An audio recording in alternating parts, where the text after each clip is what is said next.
back to Unapologetically Woman. This year, we're celebrating phenomenal women all across Kentucky who make no apologies for their perspectives or the impact that they are making in the community. Today, we are celebrating Leigh Oakley. Leigh is a leader, a coach, and former Assistant Athletic Director at Transylvania University. Unapologetically Woman, Leigh Oakley, that's you. Welcome to the show. Thank you so much for having me. I'm excited to have you. I want to hear all about you. So let's start back to your roots. Oh, you yes. are from? I grew up in Richmond, Kentucky. Okay. My family moved from Northeast Ohio very early, so I do call Kentucky my home, but I do have family in Ohio. Okay. And how did you get to Central Kentucky, Lexington? So my dad's company moved. Okay. So when we moved to Kentucky, we were sent to Richmond. So grew up there. So I've been a Central Kentucky gal for quite a while. And we know that sports is your passion. Yes. Tell me how you developed a love for sports.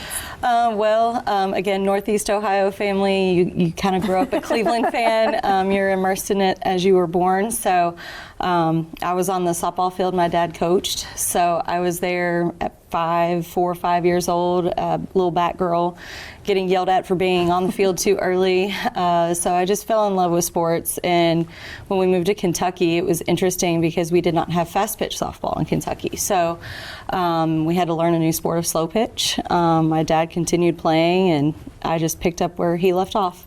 Now, where did you play when you were in high school? So I played at Madison Central High School in Richmond. So we were a 3-time, 3-peat 11th region champion. Okay. So congrats. Thank you.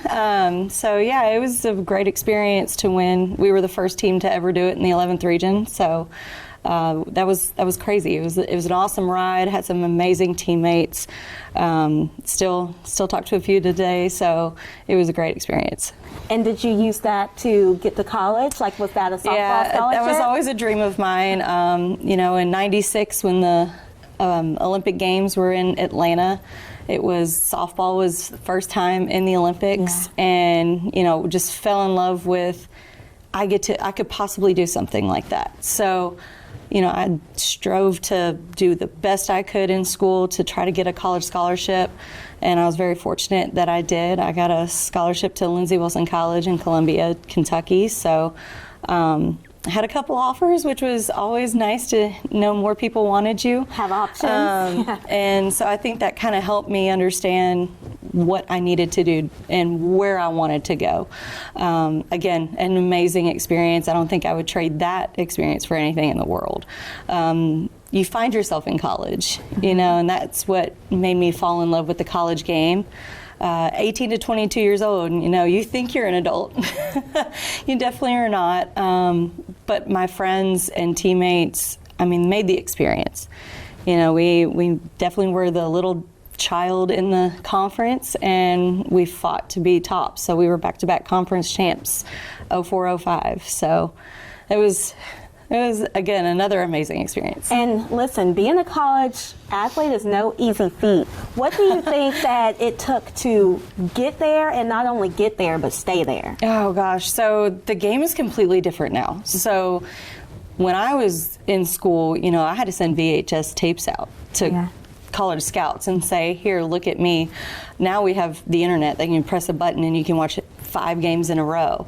I think just the research that you have to do, what you want to possibly do in your life after school, and just making sure you have, priorities. Unfortunately, some people don't. They just want to play, and there's something called a student athlete. So you got to go to the class. Right. Lindsey is a pretty good school as far as academics are concerned. So I was a business major. So you have to definitely stay on top of things. Our coach made sure we did as much as we could in the classroom as well as on the field. So I had a good leader in that sense, made sure that we prioritized athletics, but your academics were first. Right. And we, in our conference, we had a little joke because our team was always leading in the number of academic all-conference members. So they were like, oh, it's the Lindsey Wilson Award. It's because we valued academics as well. Right. And how were you able to juggle both? I don't know. I think because I did it so young. You know, it was hammered in me at a very young age. You know, either you're going to play sports or you're going to get a job. Yeah. And you have to maintain a certain GPA to play those sports. So, you know, my parents were amazing and just supported me as, you know, 5 a.m. on a Saturday morning driving to Pigeon Forge, Tennessee to play in a tournament to then turn around, drive home. That's commitment. And, you know, I have a brother and a sister, so, and I'm the oldest, so it was a lot for them to take them to on top of everything else. So you don't recognize that until you get older, that the amount of commitment and support that they gave you. Right. Until you're like, oh my gosh, as an adult, you're like, gosh, I couldn't even do that now. And I have, you know, so wanting to respect that from my parents' standpoint. You know, they gave me a lot of options and said, here, fly with it. And, you know, again, it's hard to put into words when you reflect on it. Right. At the time, you're just like, oh, cool, I get to go play. Yeah. But now it's like, I never wanted for, you know, cleats, new gloves, you know, uniforms that our teams were always wanting to get. You know, they were there for everything. So it was very thankful. And they told you to fly with it, and you did. Okay, so you're senior in college. What's next? You won championships. What's next for Leigh? Yeah, it was, what is next? Again, I was very fortunate that my coach had an opportunity for me to stay on as a student assistant my 4.5 year. Because again, I really didn't know what I wanted to do. Right. You know, I went into college thinking I was going to be a math teacher and coach high school softball. Yeah. But again, the game has changed so much even when I was in school that I was like, man, I don't know, do I want to coach in high school?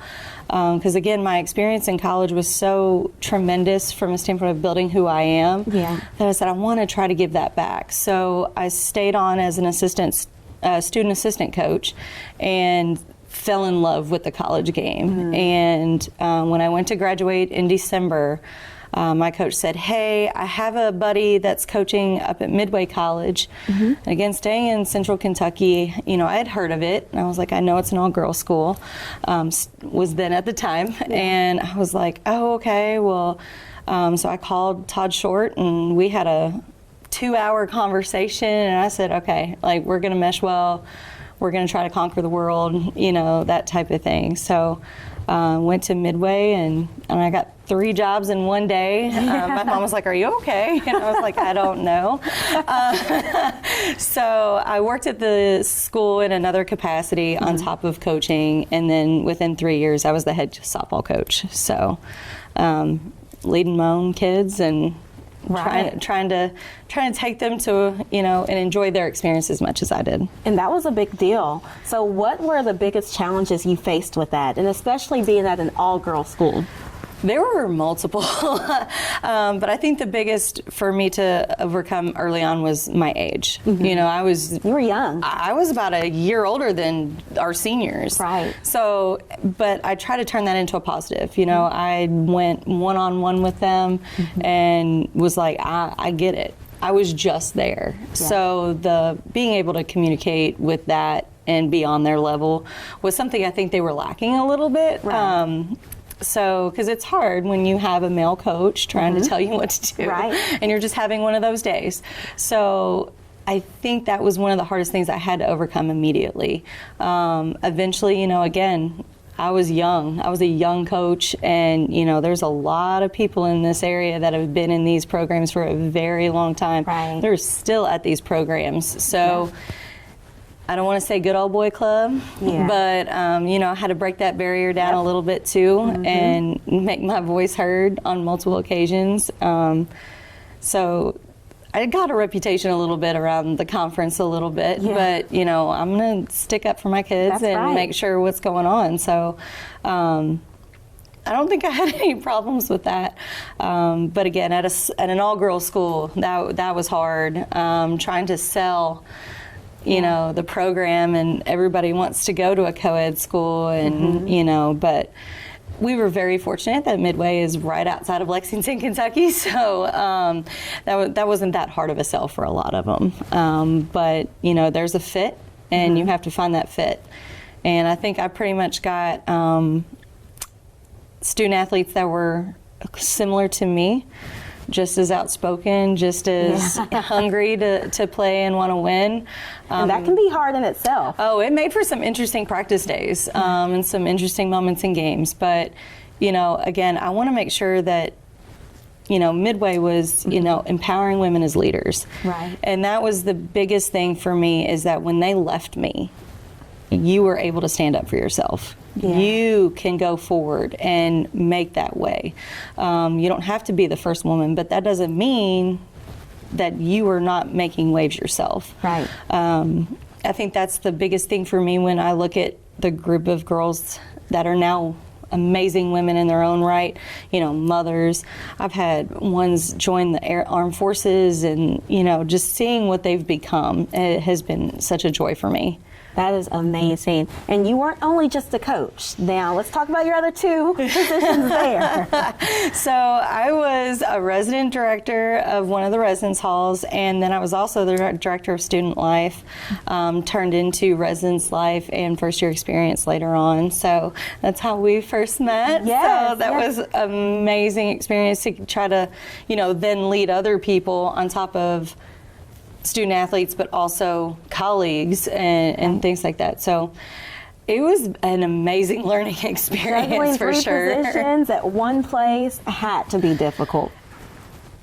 I don't know if I thought it was difficult at the time, but looking back on it, I was like, oh man, I was a little crazy. But it was awesome because I got to learn everything about the school and, the history, how it came to be, and making sure that these ladies had the best experience they could. Yeah.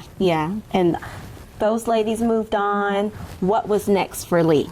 That was the question, is what is next? And I know how small Midway was, and I wanted to be able to help. And how do I help more than try to get into administration? So, I went, was looking around, and I was like, man, I don't really know what my next jump can be. Mm-hmm. So I said, okay, let me see. Do I want to go Division I? Do I want to have that bigger college experience for those student athletes? Because that's a totally different student athlete than that was at a small school like Midway. Mm-hmm. So tried to figure out how I can mold my experiences at Midway to try to maybe get over to UK and see what happens there. Because again, I'm a Central Kentucky girl. I want to stick around here, and I see what they're doing at UK, and I'm like, that's a place I'd like to stay. So I took a job with the College of Social Work. Okay. And what's crazy is the correlation that social workers have to coaches is very, very strong.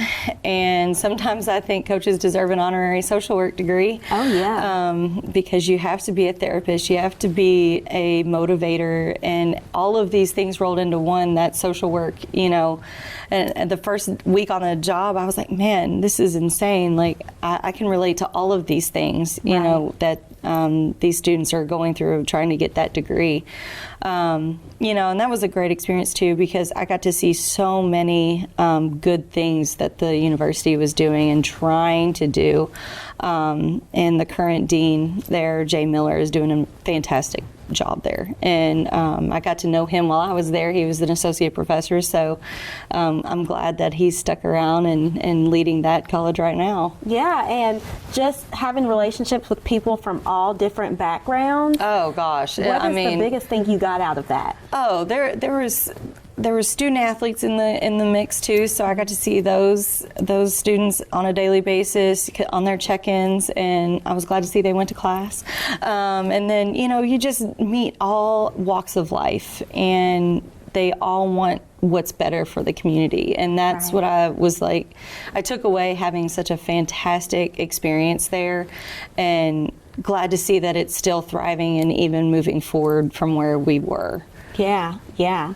And then after UK, where did you find yourself ending up? So again, I was missing that interaction with students. I was in the dean's office, so it was kind of hard to, make those connections as much as I did when I was coaching and working at the college. So an opportunity presented itself at Transylvania University, and it was kind of right up my alley of what I was looking for as far as, helping students, but also giving that experience that I wish I might have had a little bit more, not saying we had the best facilities, but, things like that, like little touches that even at a big school, the students, I think, take for granted that at small schools, you can make that touch and make that impression on the student. So it was basically facilities is where I started, and I ran the Beck Center, and got to interact with the everyday student, not just the student athlete, as far as physical fitness and things in the building. So that was amazing. And then I just kept expanding, and our athletic director gave me the opportunity to work with championships, and it just worked out that a lot of our teams got really good really quick, and so we were putting on championships every time I turned around, either a conference championship or we were hosting an NCAA opening round. And then, the women's team wins a national championship last year. Right. So, and making another run right now. So it was exciting to see what my skills could come to get to that point. Yeah.